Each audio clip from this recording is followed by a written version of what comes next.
So I also wanted to ask you about, your experience as a football fan in the UK, like how you consume the content. I feel like Mm. out here, we're up early, out here on the West Coast. Sometimes I'm up at 4 or 5 o'clock in the morning to watch a Premier League game. The Hmm. timing's okay aside from that. So for you, like, are you up in the middle of the night when the Colts are on prime time, or is it usually? I Okay. mean, I think it's usually in the evenings, right, when they play Yeah. their 10 So put o'clock it games. so put it this way. So obviously you guys have the early kickoff, the late kickoff, and then you got the I don't know what you call like the extra late kickoff, which is Be like like prime time. We call it prime prime time. time, which is what 8 o'clock, 9 o'clock in the evening. Yeah, it's eight o'clock Eastern. Eastern, right? So for us, and I'm going by Red Zone here because obviously people love Red Zone here, but what I do is I watch Red Zone and then I'll watch Colts to the side. Oh yeah, of So course. You six gotta have o'clock, gotta have two yeah, screens yeah, going. I got that's right, that's right. So 6 o'clock is the time, 6 o'clock UK time, which I believe is 1 a.m. What so 1 p.m. Eastern. Yep. Um, so that would be your early games. That's our early games. But for us, that's 6 o'clock in the evening. So it's already like a prime time game for us. So all the games kick off at 6. I watch all of them. Then you get the 9 o'clock games, which is your 4 o'clock games, I believe. Yep. 4 o'clock games. Again, 9 o'clock now. We're talking. It's getting a little bit late, and we know we've got to be up another 2 hours to watch the 9 o'clock games. We'll watch those 9 o'clock games, snacks, drinks, keeping yourself going. Then it's normally the primetime games, 9 p.m., 8 p.m. Eastern, 1 a.m., half 1 a.m. UK time, which is a killer. But here's the thing: there are the community in the UK of NFL fans. Whilst it's quite niche, Hmm.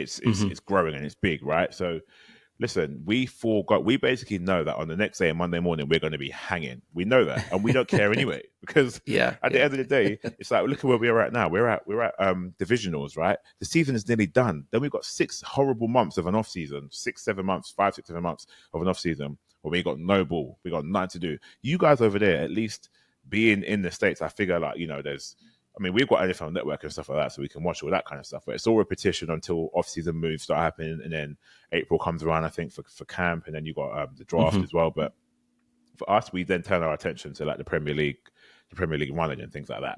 So Hmm.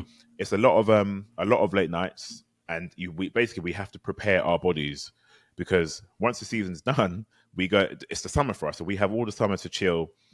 We watch the Premier League or any other sports that people want to watch, and then come September, it's like, all right, we got to lock in because Sunday nights are about to get horrible. And the first few Sunday nights, you're like, oh man, like you're falling asleep on the sofa. Um, but we're committed, man. Honestly, we're so committed. My body's so in tune with just being up until like 4 or 5 in the morning.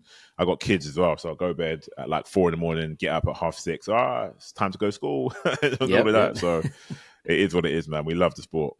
Yeah, I respect the dedication, man. I mean, it's all everything you're doing right now is for the love of the game. So, are there Fact. like supporters groups? Like, do you meet up with like a London Colts group or something at a pub or a bar or a restaurant? That's It's a good yeah, question. So there aren't as many as you might think. In fact, I don't think there are. Colts alone aren't a high market team, even in the States, but they're not a high market team. I don't think people really chat about Indy out there. I don't suppose they do. Maybe not too now because much. we've So. got Anthony Richardson. Yeah. Yeah.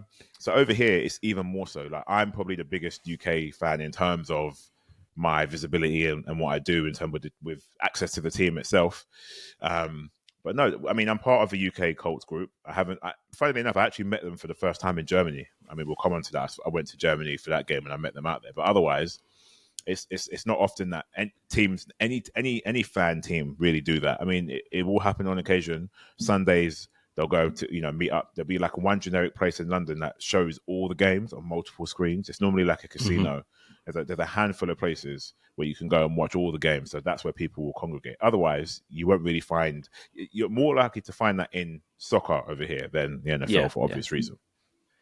And like, how do you think I mean, the fact that we have, I think, two or is it three or maybe even four London games now, or at least games in Europe, like Yeah, how has that helped kind of grow the sport there? Have you seen like a market difference in interest and stuff? man. Listen, they've been playing games here. I want to say since 2007. Could be wrong, and I think the Bears are one of the first teams. Every single year they've held games here. Every single game is sold out. Every single game.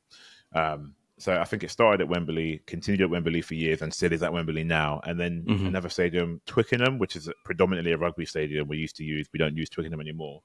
However, how it works right now is we have one game at Wembley, and obviously that's the Jacksonville Jaguars. They have their own 10-year deal, I believe it is, with the UK to host at least Yeah, they one played game every twice year. there this year. Yeah. Exactly. First time back to back, and they won both games. Essentially, they're the UK's team, right? Fans in the UK, if they don't have a team to support, they'll support the Jags because the Jags are always here, and it makes sense. So we have one at Wembley, two at Tottenham Stadium. Now, Tottenham Stadium is the only NFL purpose-built stadium in Europe, the only purpose-built stadium, Wow. and the stadium was actually built, it was paid for half by the NFL, half by Tottenham. So I I don't know didn't if you know know, that. but Interesting. yeah, it has two surfaces, two retractable Oh. surfaces. So one for soccer, one for American football.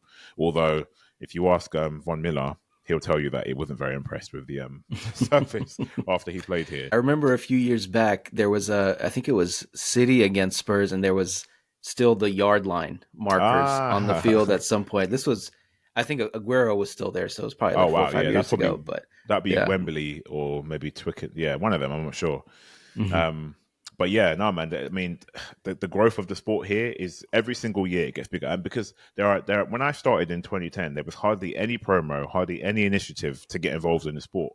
Now, I mean, you can look anywhere, and you've got advertisements about the sport. You've got collaborations between US and UK people. I mean, if you just look at, we've got something called the NFL Academy, which is for 16 to 19-year-olds. It's here in London, and no, it's moved to a place called Loughborough now. But essentially, 16 to 19-year-olds, you get full education, but at the same time, you're being trained by the best of the best. You've got Riddle and I forget the name of the brand names of the helmets now. Basically, you get people flying in from the States to come and coach you, kit you up. You get the best of the best of the best. An elite weight room. Wow. Jerry Rice came over here to coach the kids, like Marshall Lynch, everybody. And then basically the aim of that is at the end of your 2 or 3 years, you're supposed to be allocated to a JUCO, Div 1, Div 2, or Power 5 team. And it's been running for the last 2 years. And there was 2 or 3 years, 2019. No, sorry, longer than that, since 2019. And what's happening is now the younger generation are seeing that they're the pathway to make it out to the States. So as we speak right now, there's a guy who I interviewed. His name is Daniel Akinkunmi. He signed with the Sooners.